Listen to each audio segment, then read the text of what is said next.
If you're new here, my name is RuthAnn. My husband Lance was a service connected, disabled U.S. Navy veteran. He was sick for 25 of the 27 years we were together, and for the last 12 years of his life, I was his full time caregiver. This podcast is about caregiving in all its forms. My friend Jenna joins me to share her perspective as a stay at home mom who homeschooled her 5 children. At first, our lives seemed very different, but we found we actually have a lot in common. So we share what connects us, hoping it helps you find your connections too. Today's topic is about building community. And this is something that Jenna and I have talked about before. And I recently had my friends Kevin and Allison on for a series that we did on disability and advocacy. And one of the topics was community. And the reason that I want to talk about this again is because I think that it's an important topic that we need to continue to talk about, because most of the people I know who are dealing with disability and chronic illness have the same issues with not having enough community, with being isolated. And it's really hard. Community is so important for everyone. And I don't know that most people realize how isolating the life of a caregiver can be, especially when dealing with a chronic progressive illness. So Jenna and I have decided to talk about it again today. Hi, Jenna. Hello. I'm glad that we are together again. Let's kind of talk about some of the reasons, maybe some of the reasons that it is hard to build community. I know that as Lance became more disabled, it became harder and harder for us to build that community. And we saw a lot of people just fall out of our life because we weren't able to participate in things that we had been before. You know, life changes and you just kind of go with the people that are on the same path that you're on. And that's really hard when you're dealing with disability, because in our case anyway, we didn't have anyone else in our life nearby that was dealing with anything similar. So we became increasingly isolated. And I know I've talked about that a lot. I think you touched on really what it is just your life path, and that can be the same for anyone going through anything. But I think it is most glaringly obvious in a situation like yours, where it's such a unique situation. Like, it's so unique that the likelihood that you're going to encounter someone that's in a similar situation is pretty low. Um, your life became increasingly more complicated. You had less and less time. You had more required of you, which meant you had little to give. And we talk about community. Community is relationship, and relationship is reciprocal. So it becomes increasingly difficult when you've got people in situations where they have very little to invest into a relationship.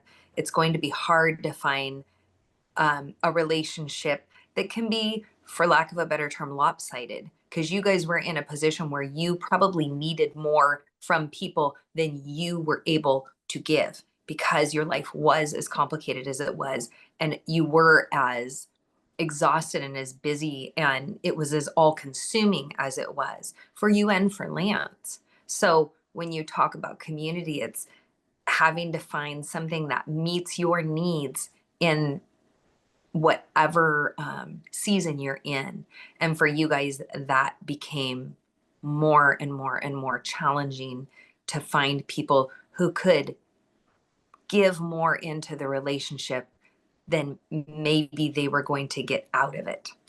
Right. And that immediately made me think of a couple of instances in the earlier days of Lance's disability, where people tried to include us who were couples and would say, oh, let's go out on a double date. And I'm thinking, and actually I said this, I am my husband's legal guardian. We're not going out on a date. It's really important to meet people where they're at.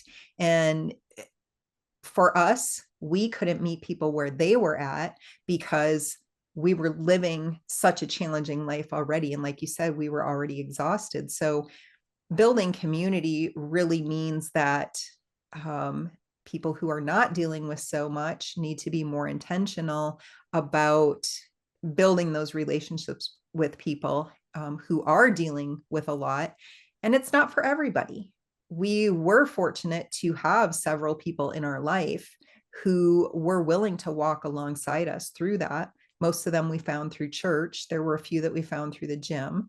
But I don't know. I know that it sounds unfair. But I remember early on in Lance's disability, I was so frustrated and so angry with all the changes that were happening to him, and that I was having to continue to give up things about myself in my life because he could no longer do these things. And I had a friend who had a chronic illness, and she had a daughter with a chronic illness. And she said to me, unfortunately, that's the way that it has to be. You're going to always be the one who compromises. You're always going to be the one who makes concessions because he can't do that anymore. And at the time, I thought it was really unfair of her to say that. But as time went on, I realized that that was the truth of it. He couldn't make those changes anymore. He could no longer compromise. I had to meet him where he was at. And that's what it needed to be as we were building our community, as people were falling out of our life. We were in our 30s then. People that we knew our age they had children at home. They weren't able to do the things with us. They didn't have the time to invest in this relationship. And we ended up with a lot of older people in our life. And we had a few people who were willing to just come and spend time with us in the way that we needed. And I'm really grateful for that. I think that brings up a really significant element of what we're talking about. And that's kind of thinking outside of the box in terms of relationship. And this is something I went through to a lesser degree, but it's the same element when I became a mom at 20 years old and then had 5 kids by the time I was 30. So all of my peers were in a very, very different position than I was. So when I was getting my first minivan, many of my peers were just barely graduating from college. And I had to rethink what my friend group might look like or what my support system might look like. And that became, like you said, it was women and men much older than me. I had many friends that were oftentimes 10, 15 years older than me because that's the season of life I was in.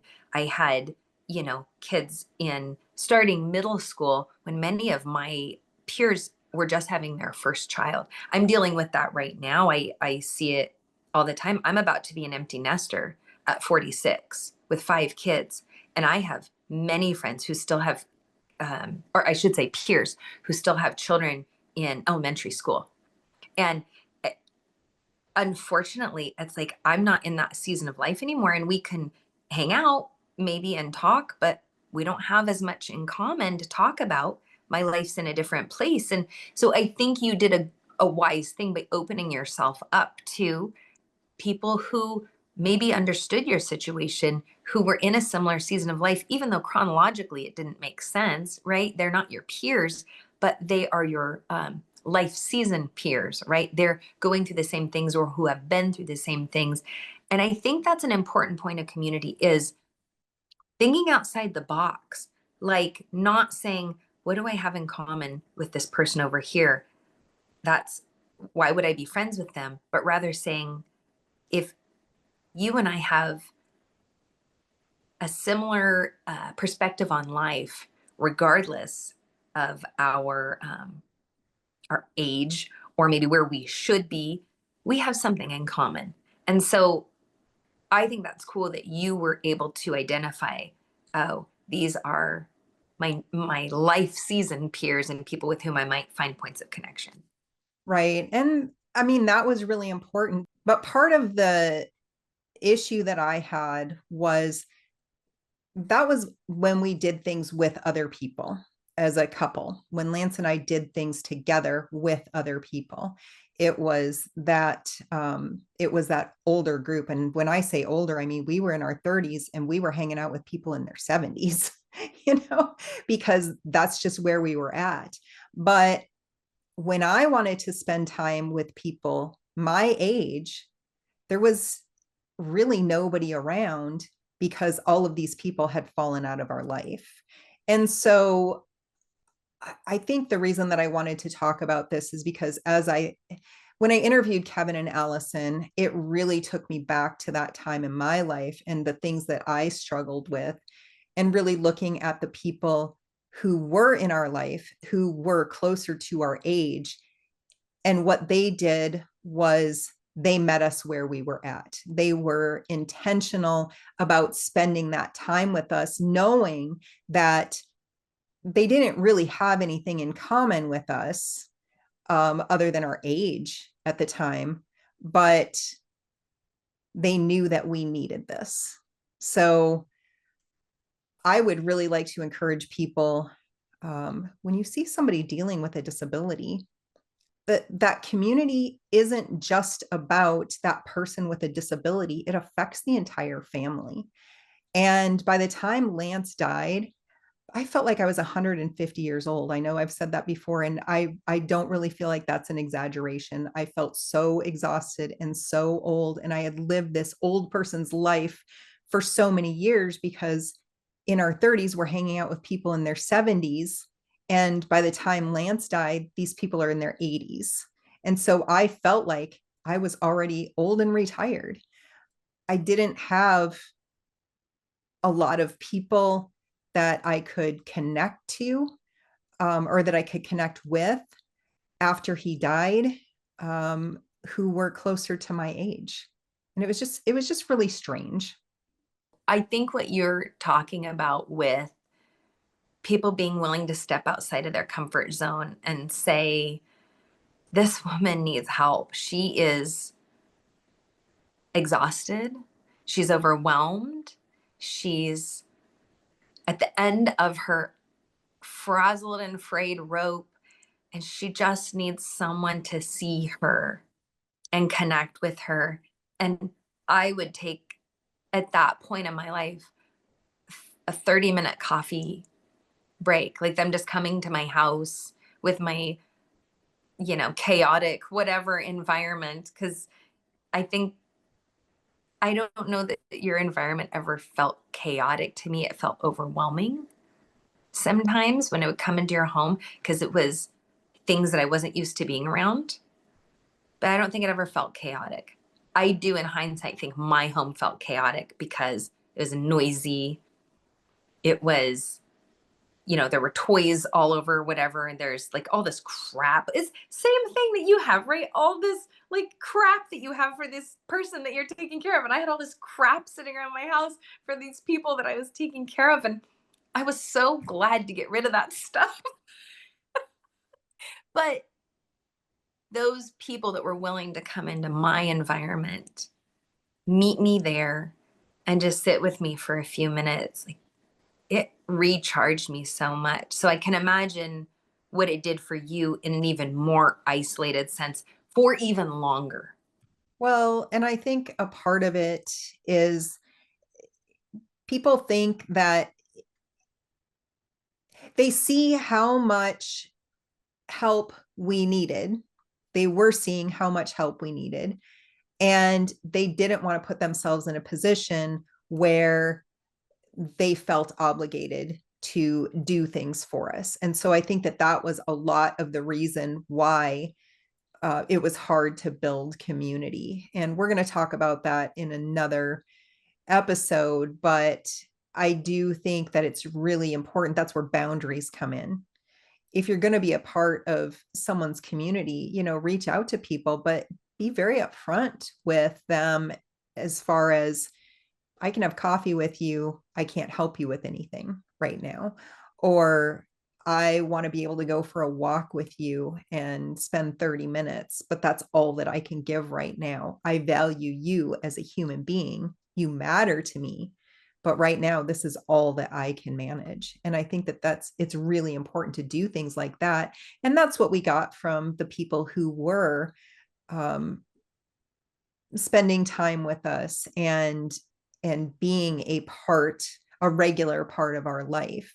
They let me know up front, this is what I can offer. And we took what they offered because it was a lot. You might think that what you're giving to somebody isn't very much, but 30 minutes, that's a lot. That's huge. For me to be able to step outside of my caregiving life for 30 minutes, an hour, something like that, and just be outside of that world for that long, it recharged me and it made me feel like my life had value again, that as somebody besides just a caregiver, because that's what I was 99.9% of the time. I think it helps you feel normal for a minute. And I mean, if we're honest, like what an illusion normal is, like it's not, doesn't really exist. But when you're in that space to just feel normal for a minute, like it's so valuable. You just feel like you fit in for just a minute. Well, there might not be normal, but there's definitely abnormal. I mean, anyone looking at our life would think that is abnormal. It's nice to not feel abnormal. When you said that, I think that's such an important point about what you are willing to do. Because I'm sure people saw me and instantly thought, I'm going to be babysitting and helping this woman clean her house. And honestly, I would never dream of asking someone to babysit my kids. Do you know what I mean? Or to take advantage of that somehow, um, just because someone was there. I was never looking for an outlet to kind of release some of my responsibility or the overwhelming load of tasks that I had to do. Like I was never looking for someone to clean my house. I was never looking for someone to babysit. I just wanted someone to have an adult conversation with because I talked to babies all day. And so because I didn't work, because I was a stay-at-home mom, it never ended. It was 24/7 talking to babies. And so I think that's such an important point to say, what is it you're willing to do and have boundaries? Because there are people who will take advantage of you.